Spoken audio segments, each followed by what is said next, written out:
नमस्कार दोस्तों, सिंग आर्चरी के इस वीडियो में आपका स्वागत है। मेरे साथ आज सिरिंग आंगचुक जो यहाँ पर traditional archery association of Ladakh उसके जनरल सेक्रेटरी हैं, वो मेरे साथ आज बातें साझा करेंगे। लद्दाख में ट्रेडिशनल आर्चरी का बहुत ट्रेंड है, तो उसको हम आगे प्रमोट करने के लिए मेरा भी यहाँ पर आना हुआ है। सिरिंग साहब, आप कुछ लद्दाख में जो ट्रेडिशनल आर्चरी है उसके बारे में कुछ जानकारी देंगे। कब से चल रहा है और क्या हमारी एसोसिएशन क्या काम कर रही है इसके लिए? सर, ऐसा है, लद्दाख का जो ट्रेडिशनल जो भी है, हमारा ट्रेडिशनल कस्टम जो भी है, उसका ये आर्चरी का जो है बहुत बड़ा हिस्सा रहा है। तो ऐसा कोई गांव नहीं होगा ये आर्चरी नहीं खेलता होगा। ठीक है। तो अब ये आर्चरी का हम इसको दफांस कहते हैं लद्दाख में। दफांस, दा मीन्स तीर, फांस मीन्स छोड़ना, दफांस कहते हैं इसको, या दस से या दफांस।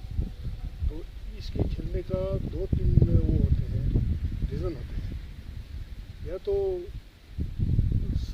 माहौल बहुत अच्छा हो, खुश मिजाज हो, सब कुछ ठीक ठाक हो, उस वक्त जश्न के लिए मनाते हैं, सेलिब्रेशन के लिए मनाते हैं। जब हम सेलिब्रेट करते हैं तो हम आर्चरी के जरिए हम उसको सेलिब्रेट करते हैं।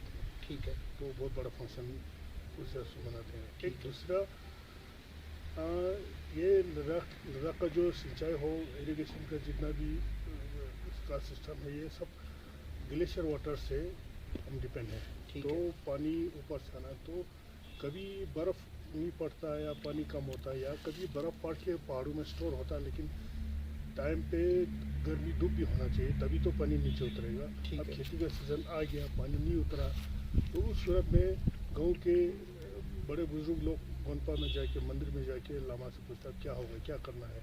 तो लामा अपने ग्रंथ किताब में देख के तो कहते यार है कि वो आर्चरी का प्रोग्राम करो, उससे फर्क पड़ जाएगा। ये ऐसा कुछ ये ऐसा ट्रेडिशन है कि अगर पानी चाहिए होता है इरिगेशन के लिए, खेती के लिए, तो आर्चरी का कार्यक्रम किया जाता है। एक ऐसा एक ट्रेडिशन है कि आर्चरी का कार्यक्रम करेंगे, उससे गुडविल हो जाएगा। तो उस हिसाब से तो गांव के बुजुर्ग सारे गाँवों को जमा करते हैं। तो भाई इस तरह है, तो फलान डेट को, या मिसल 10-11 तारीख को आर्चरी का 2 दिन तो होता है कम से कम आर्चरी का प्रोग्राम होगा। अब उसके आर्चरी के साथ छंग का होना ज़रूरी है। ट्रेडिशनल छंग होता है, जो लोकल वाइन होता है, उसका होना ज़रूरी है। तो छंग बनने घर में बनते हैं। छंग घर में बनने का 3 दिन 7 दिन या 5 दिन होते। गर्मी में थोड़ा जल्दी बनता है, सर्दी में थोड़ा टाइम लेता है। तो 3-5 दिन वो देख के डेट फिक्स करते हैं कि इस दिन को होगा। तो सब अपने घरों में छंग तैयार होगा। तो उससे पहले 10 और 11 को ट्रेडिशनल प्रोग्राम होगा, तो 9 तारीख को उसका तैयारी के लिए बड़ा फंक्शन होता है। उसमें वो टारगेट वगैरह बनाते हैं, ताकि 2 दरवाज़ा ला के रखते हैं, दरवाजे पर मिट्टी सजाते हैं, मिट्टी जमा छान के वहाँ रखते हैं। मिट्टी को सजा के उसके ऊपर वो जो टारगेट बनाते हैं चमड़े का होता है, पहले वाला डमनक कहते हैं, छोटा सा डमनक। वो जो टारगेट का जो साइज़ होता है लगभग हाइट में 6 फुट 6 6.5 लगभग होता है। तो उसी से 5 फुट या लगभग इतना चौड़ाई, 5 फुट चौड़ा, 6 फुट लंबा। इतना टारगेट फिक्स नहीं होता है, लेकिन उसी हिसाब से होता है अप्रॉक्सीमेटली। और उसके बीच में एक चमड़े का बना होता है, ओवल शेप में। ठीक है, ओवल शेप में चमड़े का पीस लगा। वो लंबाई में 2 फुट होगा, तो चौड़ाई में 1.5 फुट होगा, ऐसा छोटा सा। उसके बीच में एक वो होता है, पॉइंट होता है, टारगेट जो सफ़ेद वो अब गाड़ी का बनाते हैं। पहले तो आप लकड़ी का बनाते हैं, लकड़ी काट के इतना राउंड 2-3 इंच रेडियस का ऐसा कुछ का वो बना के उस पर फिक्स करते हैं। तो वो सब तैयारियाँ पहले दिन करते हैं। ठीक है। तो दूसरे दिन सारा फंक्शन डे सारा घर से सजा के वहाँ पर जमा होते हैं सुबह ठीक टाइम पे। तो घर से 3-3, 4-4 लोग पार्टिसिपेट करते हैं। घर में औरतें, बच्चे जो भी हो, तो 8-10 साल के बच्चे भी अपना छोटा बॉल लेकर आते हैं। बड़े बुजुर्ग 70-80 साल के भी खेलते हैं। इसमें कोई एज का कोई वो नहीं है। ठीक है। तो ये मतलब कि एक तरीके से ये यहाँ पर एक फैमिली स्पोर्ट है। बिल्कुल, मतलब कि घर में लोग आर्चरी करते हैं और उसमें पार्टिसिपेट करते हैं। बिल्कुल सही करते हैं। बहुत अच्छी बात है। और जब हम जो फंक्शन होता है, वो जो बोझ वगैरह बनाते हैं और जो तीर वगैरह बनाते हैं, वो घर पर ही बनाते हैं लोग के मार्केट से लेते हैं? अब ऐसा है, पुराने ज़माने में तो हॉर्न का बनते थे वो अब बहुत कम ही आजकल हो रहे हैं, बहुत वो ख़त्म हो गया वो। तो उसके बाद ये बांस तो यहाँ होता नहीं है, हमें बहुत दूर से लाना पड़ता है। ठीक है। तो विल्लो का एक दो स्पीशीज़ होता है विल्लो में, जो ये खलसी साइड में एक ये सुन करके जगह वहाँ का एक विल्लो मशहूर है, उसका बनता है। करगिल में कुछ पेड़ है, कारगिल में कुछ पेड़ है, तो वो विल्लो बहुत कम है, वो लाता है, उसका बनता है। अदरवाइज तो बांस का बनाना है आजकल, इधर उधर से खरीद के ला के बांस का बनाते हैं। ये सर ठीक है। हमारे यहाँ पर जो पुराने जो बो मेकर्स थे वो अब हैं कि अभी भी बो मेकिंग का कोई काम होता है यहाँ पर? हाँ, वो हॉर्न का जो बनने वाले तो अब तो लगभग नहीं रहा होगा, अब नहीं होगा। ठीक है। उनका तो बहुत पुराना हो गया ना, ये 100 साल से ऊपर की बात है। वो तो पता नहीं इक्का दुक्का बड़े बुजुर्ग कोई रहा होगा, नहीं तो बहुत मुश्किल है। बाकी ये तो बनाते हैं, सब अभी बनाते हैं। मैं ये देख रहा हूँ आपके पास ये यहाँ का ये बो है, ये आपका ट्रेडिशनल बो है जी, ये ट्रेडिशन लद्दाख का। जी, ये पुराना बोल। और ये कितने साल पुराना है ये कमान? ये मैंने पता किया था, ये लगभग 100 से ऊपर 110-20 साल का होगा कह रहे थे। ठीक है। इतना है, इतना पुराना है कमान है। ये आपके पास कहाँ से आया? ये घर में है, घर में पड़ा अच्छा, हुआ था पहले से आपके जी। जो पुरखे हैं हाँ। उनके, उससे आपके दादाजी वगैरह उनके जी, समय से ये है। ये पड़ा हुआ घर में जी। इसमें किस लकड़ी का कैसे ये बनाया जाता था, इसके बारे में कुछ बताएंगे आप? इसका अब बनाने वाले तो तब बनाए होंगे, लेकिन ये एक्चुअल में हॉर्न है, ये ठीक है। आइबेक्स का हॉर्न है। आइबेक्स का, आइबेक्स का हॉर्न, यानी जिसे हम रोहिता भी कहते हैं। हाँ जी, आइबेक्स, ठीक जो लद्दाखी में स्किन कहते हैं। उस स्किन का हॉर्न जो है बहुत लंबा चौड़ा होता है, बड़ा होता है। ठीक है। तो उसका हॉर्न है, और ये पीछे से एक लकड़ी का छोटा लेयर डालता है। ये तूत का लकड़ी है, शहतूत का, शहतूत मलबरी का, मलबरी, हाँ, मलबरी मोरो चलबा कहते हैं जिसको। तो वो लकड़ी यहाँ से लेकर तूत का होना ज़रूरी है ये। ठीक है। तो ये तो इस तरह है। तो बाकी ये जो है एनिमल का प्रोडक्ट, जो मीट का या कुछ उसका, वो ये उबाल बैक के- स्ट्रैप सीन्यू जी, जो है वो है। हाँ जी, वो बना के उबाल के, वो 2-3 दिन उबालने का, ऐसा कुछ मैंने सुना। 2-3 दिन उबालने के बाद पूरा वो मुलायम होता है, फिर इसके ऊपर लगाते हैं। ठीक है। ऐसा है। तब से ये चल रहा है आपका। जी। दोस्तों, ये जो डिज़ाइन है ये यहाँ का लद्दाखी डिज़ाइन है, ये यहाँ का कमान है। और जैसा सरिंग सर ने बताया कि ये हॉर्नबो है, ये रोहिता का हॉर्न जो है वो लगाया गया है, रोहिता का हॉर्न है, और जिसे एबेक्स भी कहते हैं। बहुत लंबा ये हॉर्न होता है, यानी कि जो सींग है बहुत लंबा होता है, और उस हिसाब से ये टोटल जो है इसकी जो लंबाई है स्ट्रंग होने के बाद ये 55 इंचेस का है।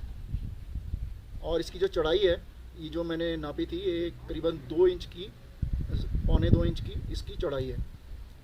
इसकी दोस्तों, इसकी जो ब्रेस हाइट है वो 7 इंच की है।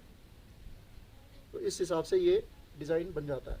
ये डिज़ाइन कहीं ना कहीं हमें असेरियन डिज़ाइन है उससे मेल खाता है, बिल्कुल वैसा ही है। आप देख सकते हैं बिल्कुल असेरियन डिज़ाइन के जैसा है। यहाँ पर इसके स्ट्रिंग ब्रिज भी लगे हुए हैं, और इसका सियाज जो हैं वो बहुत अच्छे तरीके से क्राफ्टेड हैं, वेरी वेल क्राफ्टेड सियाज हैं।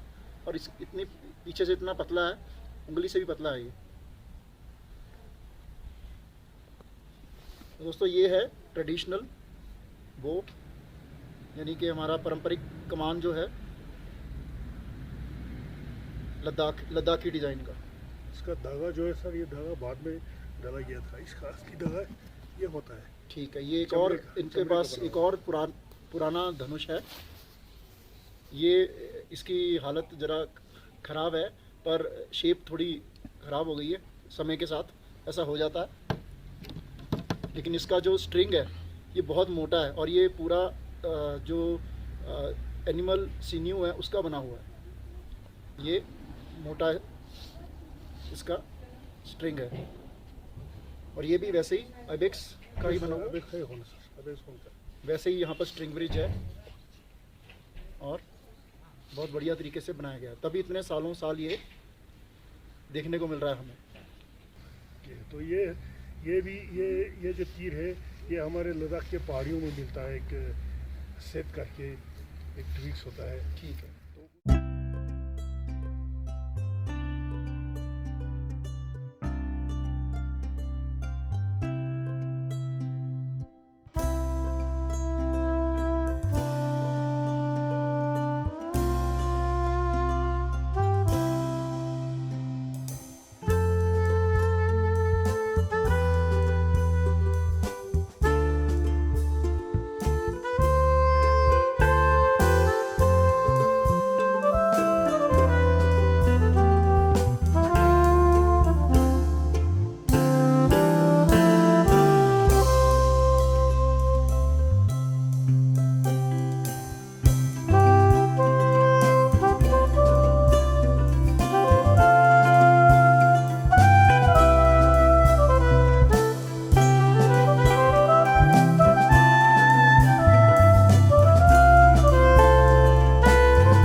एसोसिएशन है जी। वो आजकल क्या काम कर रही है ट्रेडिशनल आर्चरी को लेकर, और उसमें आपका क्या रोल है?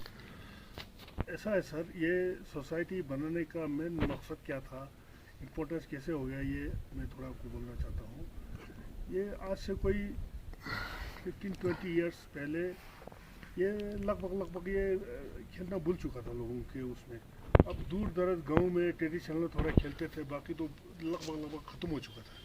तो हम 2-4 लोग मिलकर बातें करने लगे, एक सोसाइटी बनाएंगे। तो हमने 15-20 लोग उस वक्त शुरू में जमा होके एक सोसाइटी बना के हमने अर्ची का प्रोग्राम शुरू किया इधर। ठीक है। तो थोड़ा हमारा सोसाइटी उस वक्त रजिस्टर नहीं था, ऐसे हम मिल करके तो कर रहे थे। तो कुछ और भी लोग जमा हो गया, 15-20-25 लोग जमा हो गया।